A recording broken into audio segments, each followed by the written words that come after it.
Hi there, I'm Christine Dunbar from speechmodification.com, and this is my Smart American Accent Training.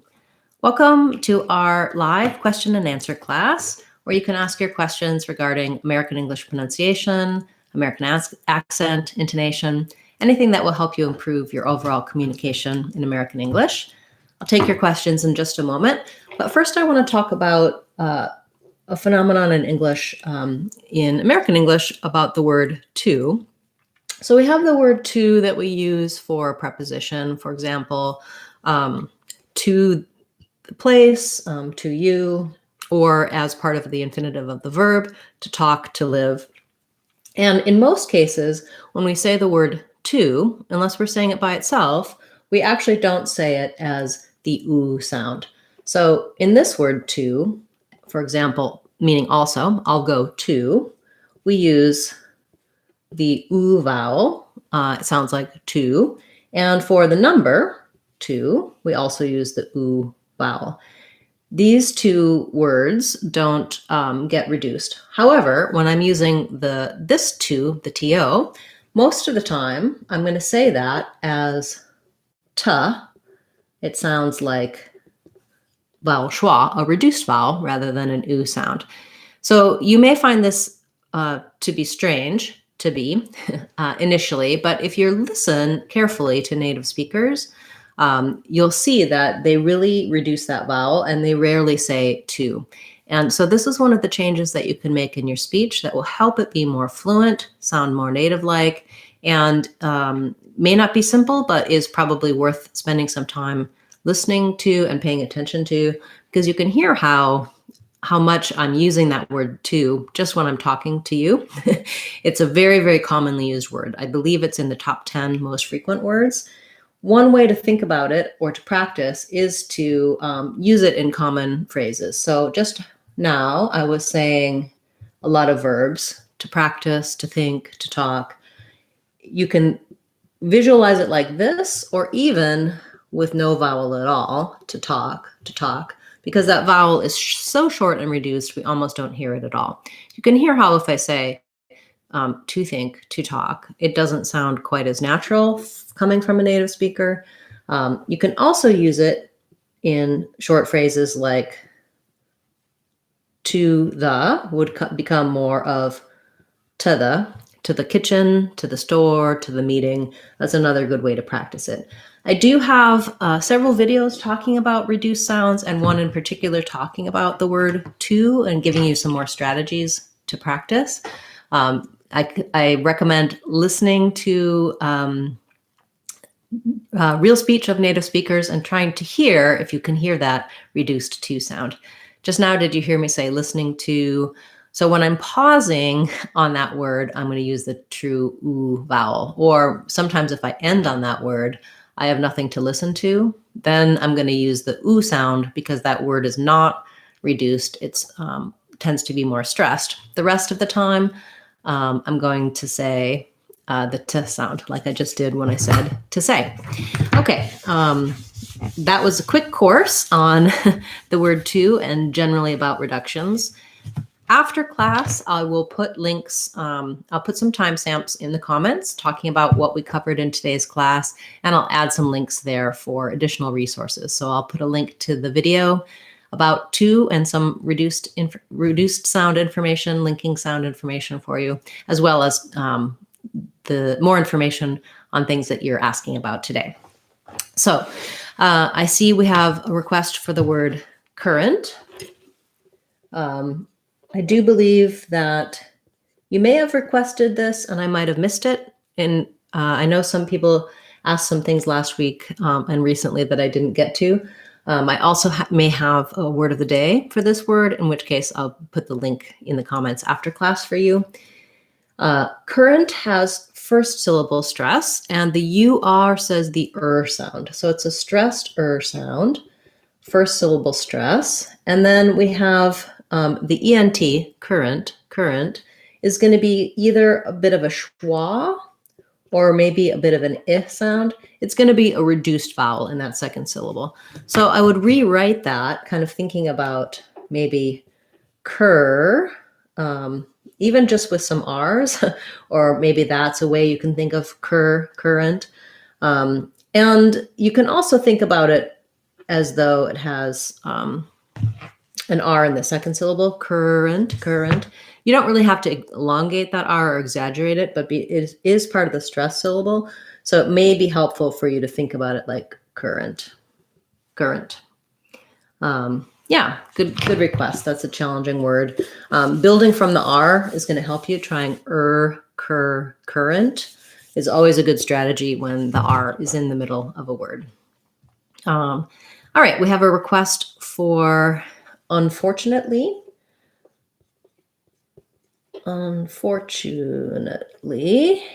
Okay, so let's break it down.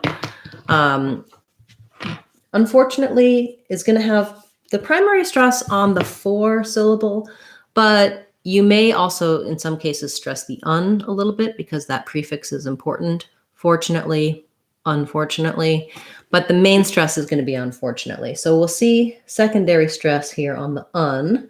So I'll use that stressed schwa syllable. Sounds like un. And then the OR in fortunately and unfortunately is a true OR sound. So we do have that diphthong OR. Again, you may want to build from that stress syllable, from that OR sound if it's the challenge for you. Trying OR, for, fortunate, unfortunate, unfortunately. I did recently cover fortunate and fortunately in Word of the Day, but maybe I didn't cover unfortunately. So that's a good thing that you came today and asked for it. Unfortunately, this TU sounds like a CH sound, a ch sound. So we'll capitalize 4 because it's longer. Unfortunate.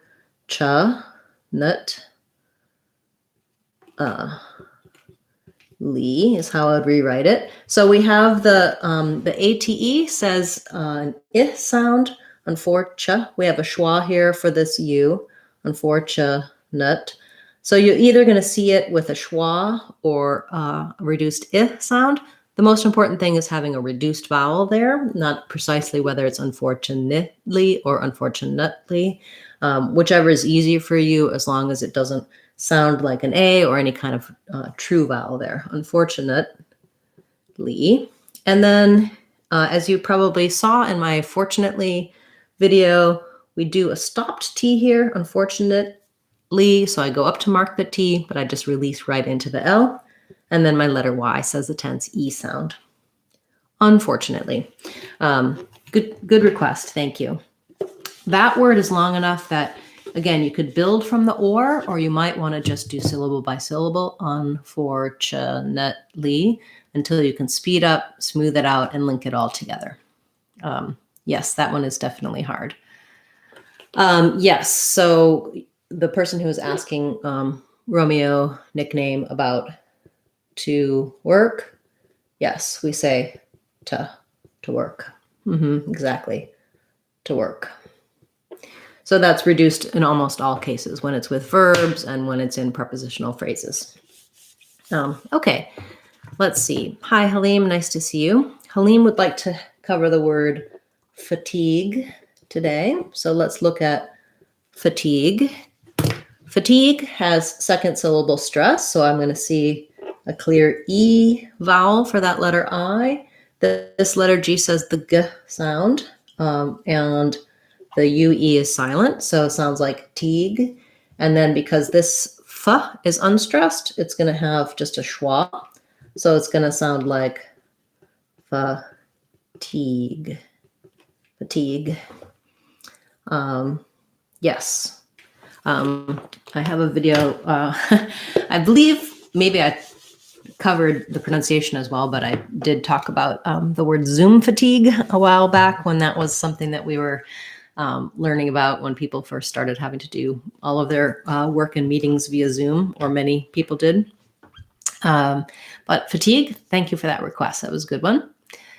All right, we have a request for the words hop versus hope. I'm glad you brought this up because it's really useful to look at these two words that look very similar, But the difference is one of the main spelling patterns and rules of American English that's very useful to learn, not just for these words, but for other words as well.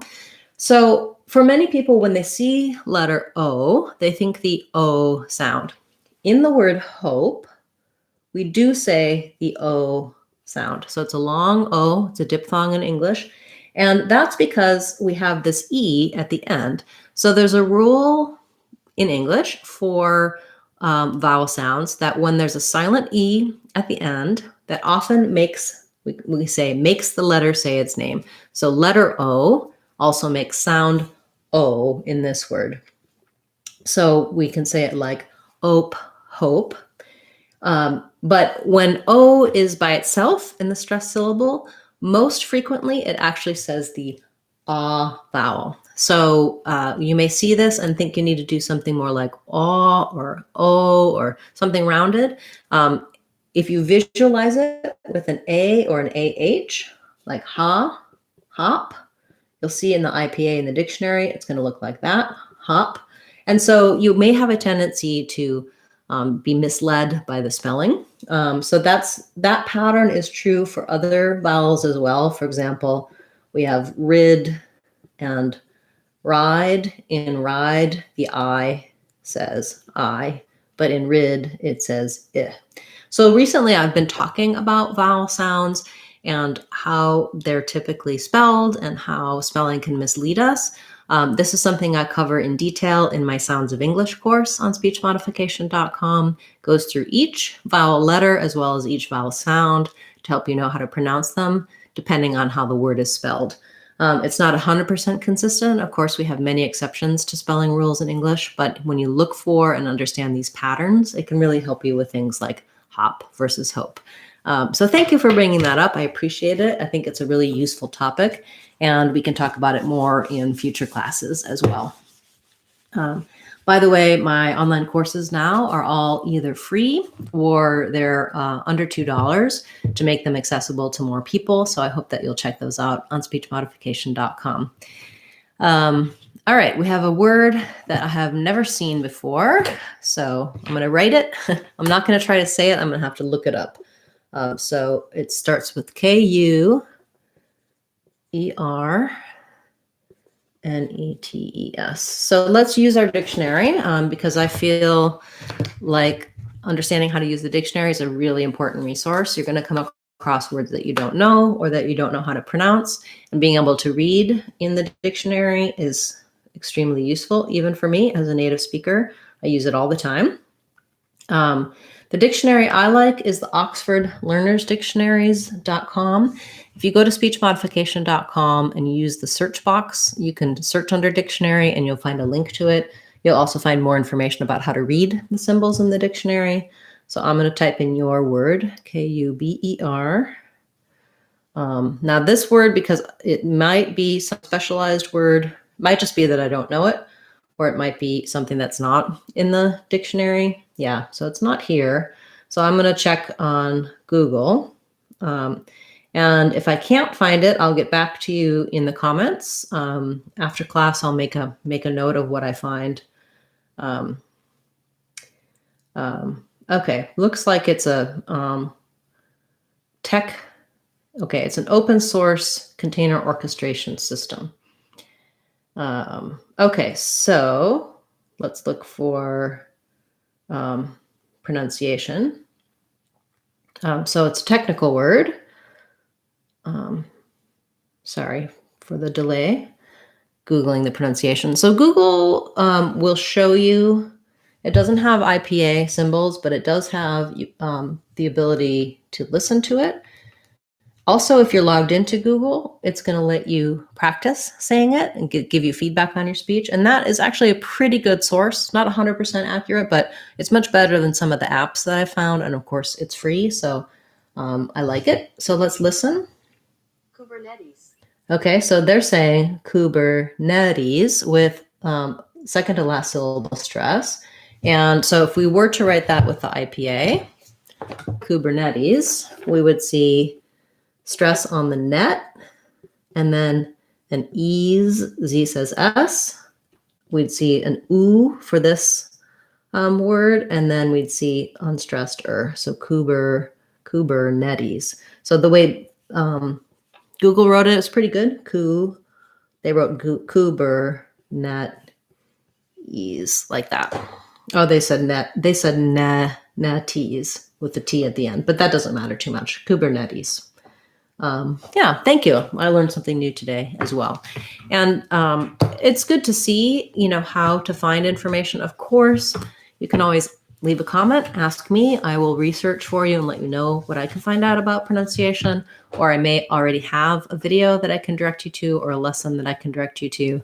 Part of what we struggle with pronunciation is knowing what we're doing wrong. So sometimes you see the way a word is pronounced and you think you sort of have it, but you get feedback that you can tell you're not doing it right. Knowing where the accent error patterns might happen can be useful. So something in like Kubernetes, it's not really clear from the spelling exactly how that would be pronounced. It may be the vowel sounds or the syllable stress that you struggle with, in which case, hopefully that explanation helped you. Okay. Let's see, the word question is one of the hardest ones. I have covered question in a word of the day video, and I will give you a link to that after class, but I'll give you a brief answer to your question now. And it is hard, again, partly because of spelling, and also just the combination of sounds. So the QU in question is a kwa, KW sound, kwa. The E says the vowel, like red tent. It has first syllable stress. And then we have quest. This TION ending in this word is a chun, question. So thinking about it like a ch sound and then a schwa, or almost no schwa. You might see it just with a CH and N sound. So thinking about chun as the second syllable and quest as the first syllable, question. That T, I don't really release it. I'm not really saying question, but it releases right into the CH, question. Actually, there's no T, quest. That's why I'm not hearing the T, because we go from the S to the CH sound. A CH sound is really moving from a T sound into an SH sound quickly. So that's why it's spelled with a T, I believe, question. You can get a longer, more detailed, and hopefully more helpful explanation in my video about question. And as I said in the start, after class, sometime over the weekend, I'll make a comment with timestamps about what we talked about in class and links to, if I have another video or another resource for you about your question, I'll put it there for you. So check back in a day or so. Okay. Antarctic and Arctic. I do also have a video for that with more detail. I'll give you a brief answer now, and I'll direct you to that later as well. So for Antarctic, you'll hear people say it more as Antarctic. They leave that T out, or you can say Antarctic, in which case you use a true T, Antarctic. People sometimes say Antarctic. They leave the C out. That's more of an error, so you maybe want to try to make sure that you say the C there. The stress is on the arc syllable. So going from Arctic, Antarctic. So if you start with the word Arctic, again, think about it like Arctic,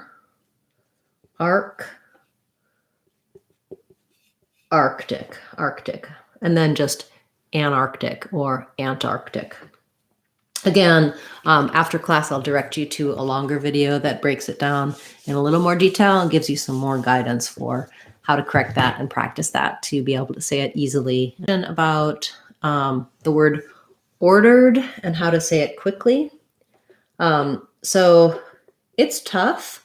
I do have a video about order that breaks down how to say it. I would say the way you're going to be able to say it quickly is just to practice it a lot, excuse me, so that you can easily go from the or to the der without it giving you too much trouble.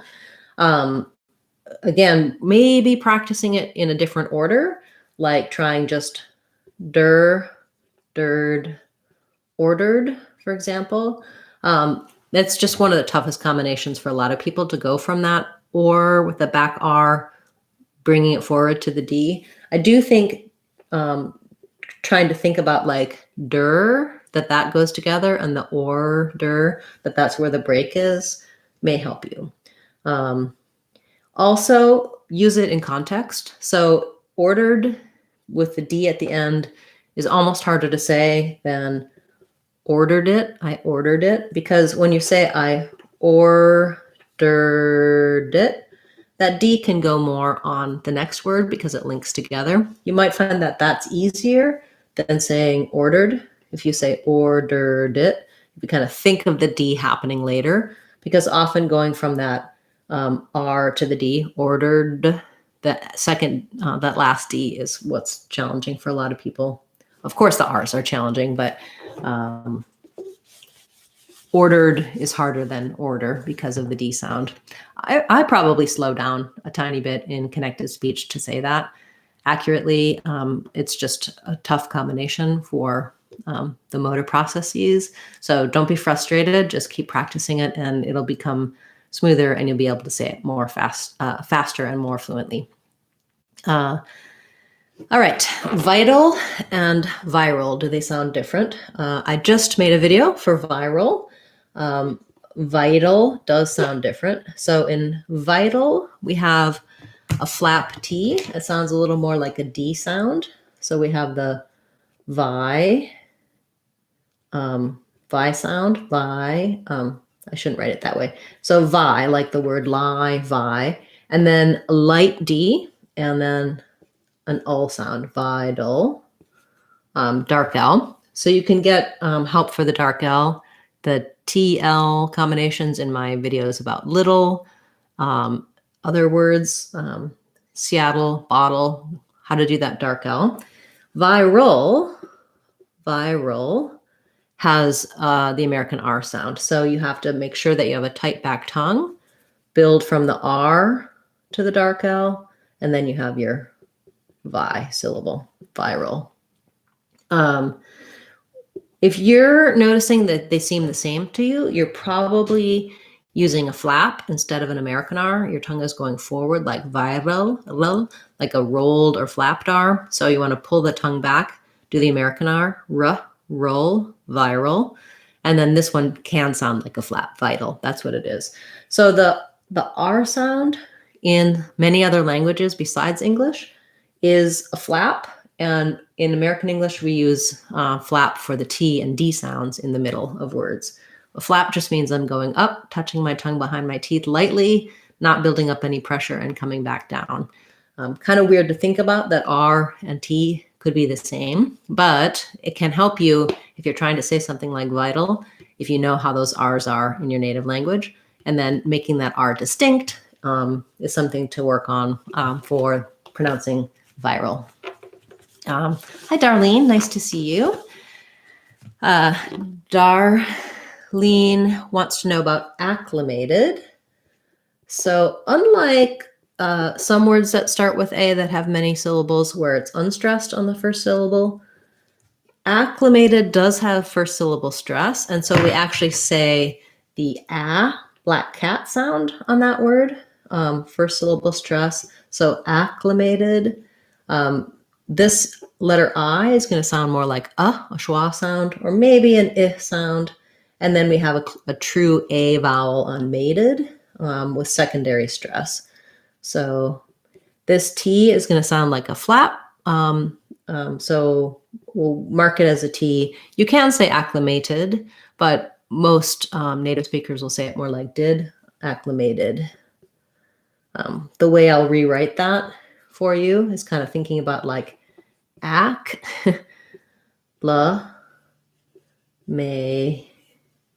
did. I acclimated to the climate. She acclimated to a new culture. Thanks. That's a great word to request. Thank you, Darlene. Okay. We have a request for the word camel. So camel, just like acclimated, has first syllable stress, and the A says like in black cat. So you can think about cat and camel, match those two to help you get the vowel correct. And then my mul syllable, I have a syllabic L. So I just go right from the M to the L sound with my tongue, the back of my tongue down, the front of my tongue up for that dark L, ol. So it has kind of thinking of it having a little bit of a schwa sound, but really no length on that vowel. So trying ol, mol, camel, camel. Yeah, that's a tough one. Again, you may find the tough part is really that dark L. So you can use my videos and my course to help you get how to say L at the ends of words in American English. All right, Xavier would like to know about conscientiousness. I did cover this one as well in a Word of the Day class. So after class, I'll put a link there for you. It's a long word. So we have conscientiousness.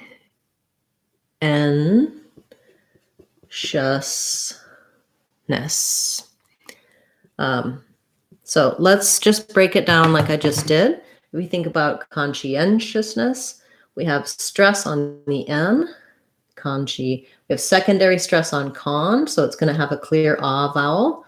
So thinking about ah, con.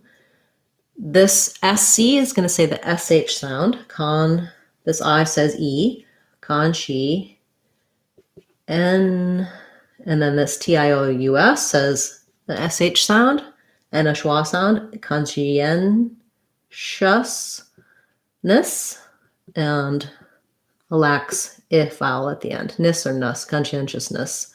I will go probably with nis, so conscientiousness. Yeah, that's a good one. Build your way up from conscientious to conscientiousness. Break it down syllable by syllable, speed it back up. You should be able to get and sequence those sounds with a little bit of time and practice. Thank you for that request. Okay. Hi, Olivia. Nice to see you. Yes. Okay. So Olivia is asking a really important question here. It's saying how it's challenging when wearing masks to enunciate well and be well understood. We do rely a lot on being able to see someone's mouth to know what they're saying. So this is true native speaker, non-native speaker, all around. People are struggling a little bit more. So even though naturally in everyday speech, I wouldn't recommend saying things word by word, sometimes with a mask, it might be helpful to say each word a little bit separately, slow down, exaggerate your consonant sounds. Those things can help carry through the mask.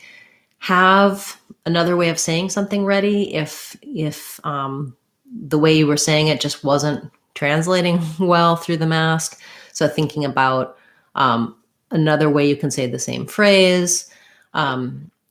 Generally, just trying to slow down and over enunciate a little bit is probably what we all need to do somewhat with masks. And try to be patient and know that it's especially irritating and difficult for non-native speakers to feel like you're taking a step back when it comes to being understood. But it's something that everybody is processing right now. So I find myself asking people to repeat. I did notice definitely that when someone is speaking more quickly or not saying their consonant sounds as crisply and as clearly, it's much harder to understand them wearing a mask, even as a native speaker speaking to other native speakers. So those are some things I would suggest. And then just it's might be a little bit similar for like when we're talking over the phone. There's certain things that are hard to tell. Like you may have heard someone say, if they're spelling their name, they say M as in Mary, N as in Nancy, because between M and N, if you can't see my mouth, it's much harder to know which one I'm saying. So if I covered my mouth now and I said M and N and M, you might have a harder time knowing which one I was doing versus when I say N and M and N. You see how much visual information really affects how well we understand something. So not that you're going to spell things out necessarily, but if it gets to like a particular word where someone's not understanding you, also knowing how to spell it and say the letters, that's something that's useful. So I'll put a link to my video that I have talking about spelling over the phone and some techniques for that. They may also translate to in person with mask wearing.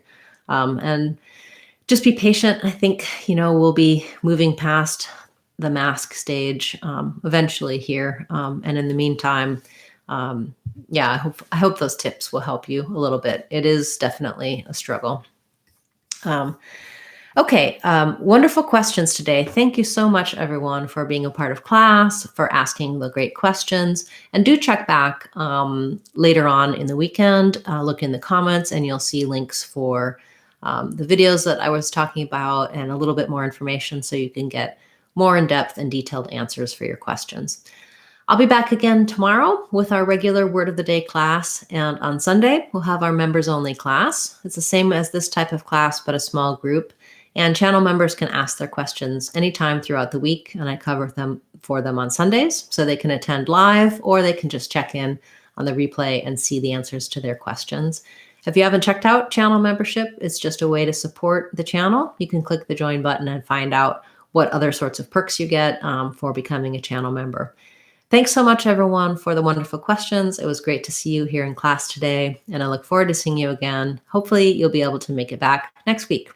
I'm Christine Dunbar from speechmodification.com. Remember, if you want to sound like a native speaker, you can do it. speechmodification.com. Bye, everyone. Thank you.